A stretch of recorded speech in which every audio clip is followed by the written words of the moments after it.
আহমদ, কোরবানির দিন দিনের প্রথম খাবার কোরবানির গোশত হওয়া এটি মুস্তাহাব। রাসূল করিম সাল্লাল্লাহু আলাইহি সাল্লামের আমল থেকে এটি সুস্পষ্টভাবে পাওয়া যায়।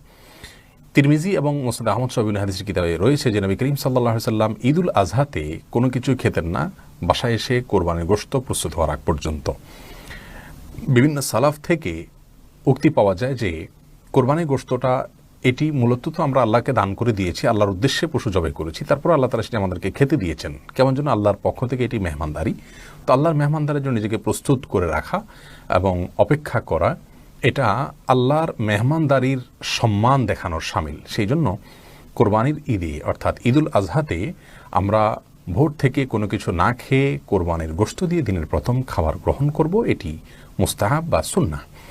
কিন্তু এটি না করলে যে কোনো গুনাহ হয়ে যাবে এমন নয়। কেউ যদি ডায়াবেটিসের রোগী হন অথবা অন্য কোনো কারণে তার খেতে হয়, তিনি খেতে পারেন।